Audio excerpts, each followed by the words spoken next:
I'm Julia Sondu, showing you where development is happening. Please come and join us. China seizes Uganda's only international airport over $207 million debt. Chinese lenders, the Export-Import Bank of China, also known as Exim Bank, has taken over the Ugandan Entebbe International Airport and other assets in the country over the failure of the Ugandan government to repay a loan.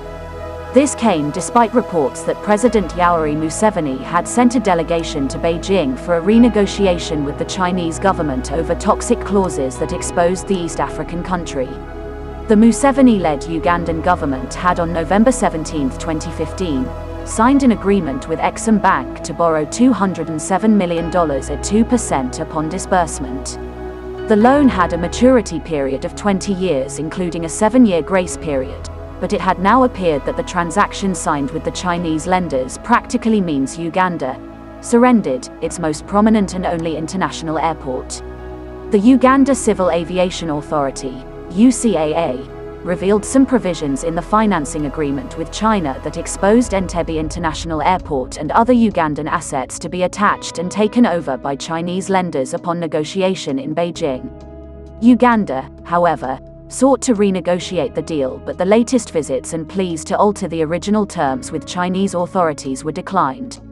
According to local media reports, the Ugandan government waived international immunity in the agreement it signed to secure the loans, exposing Entebbe International Airport to take over without international protection. In desperation, Uganda in March 2021 sent a delegation to Beijing hoping to renegotiate the toxic clauses of the deal, but the officials came back empty-handed as China would not allow the terms of the original deal to be varied. Last week, Uganda's finance minister, Martia Kasaija, apologized to Parliament for the mishandling of the $207 million loan from the China Exim Bank to expand Entebbe International Airport. Progress of works at the airport, built in 1972, has reached 75.2%, with 2 runways having reached overall completion of 100%.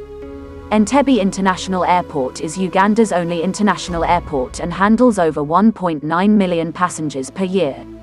Its seizure by China would greatly dent the legacy of the 77-year-old Museveni, who came to power on the back of an armed uprising in 1986, and expose him to election defeat.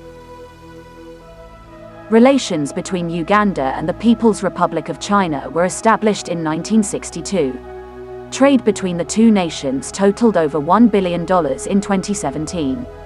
Additionally, Chinese companies have contributed significantly to the building of infrastructure in Uganda. China also owns about 20% of Uganda's debt, equivalent to about $1.6 billion. Since Uganda's independence in 1962, diplomatic relationships have existed between the two nations. 1. China was one of the first nations to recognize the newly independent nation. In 1971, Uganda was one of 76 nations that voted in favor of Resolution 2758 restoring UN membership to the Chinese government. Following Yoweri Museveni's rise to power in 1986, the two nations have developed closer ties. The two nations have signed multiple cultural cooperation agreements, exchanging student and medical teams. Relationships between the two nations have been strengthened by a policy of non-interference in political affairs.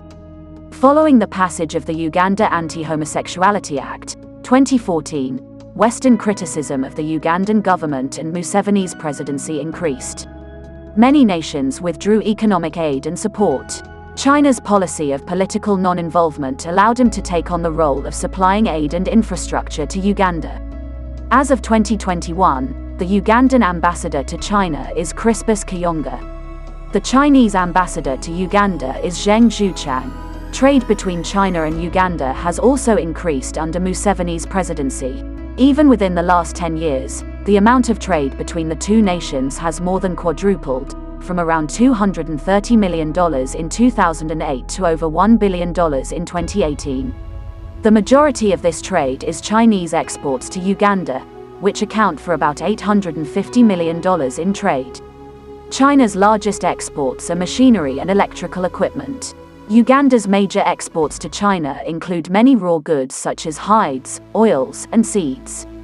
Additionally, Uganda has emerged as a potential market for many Chinese businesses, both state-owned and private. These businesses include oil and construction, as well as smaller stores and factories for electronics, clothes, and other consumer goods.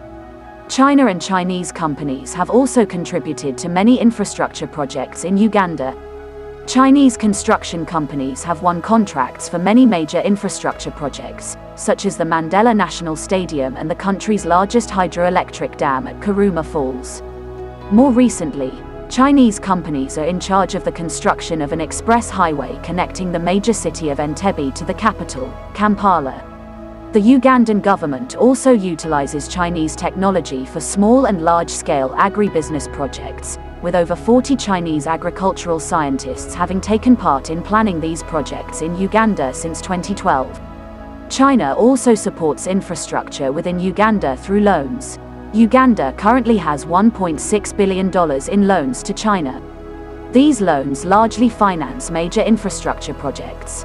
These loans typically pay for Chinese contracting work on these mega projects. Opinions vary in Uganda on the role China plays in the local economy. According to a 2015 survey by Afrobarometer, 58% of Ugandans believe China has a positive influence on Uganda, compared to only 7% saying negative. Ugandan business owners have expressed opposition to Chinese influence in the country. Shopkeepers and creators of local goods have difficulty competing with the price of Chinese exports. In addition, local construction companies introduced a bill that would force the national government to prioritize local construction companies in the completion of government projects. This bill was vetoed, with MPs citing the inability of Ugandan construction companies to handle the scale of large infrastructure projects. Some Chinese business, particularly smaller private businesses, have also felt the effect of increased regulation and scrutiny from local government officials.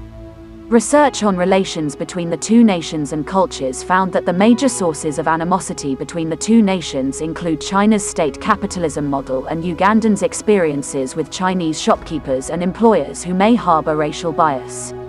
In 2014, China sentenced 2 Ugandans to death for drug trafficking in Guangdong province.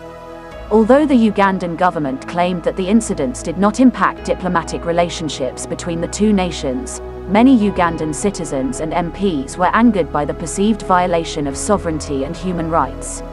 In 2018, many Chinese businesses in Ugandan industrial parks were vandalized and robbed, prompting President Museveni to increase security presence in these regions. On the 22nd of February 2019, the Chinese ambassador to Uganda Zheng Zhuchang officiated the first graduation of Metropolitan International University in Kisoro District, Uganda. Today, Uganda risks losing only international airport, other countries' assets, over Chinese $207 million loan Chinese lenders. The Export-Import Bank of China, also known as Exim Bank, has taken over the Ugandan Entebbe International Airport and other assets in the country over the failure of the Ugandan government to repay a loan.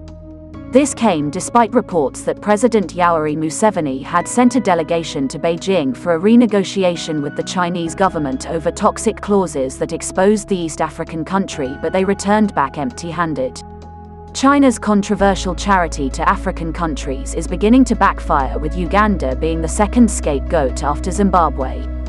The anxiety is mounting in Nigeria too. This is the end of our program today. See you on Intervlog same time tomorrow. Thanks for watching. Please like and subscribe to my channel and press the bell icon to get new video updates. Thank you for watching Intervlog.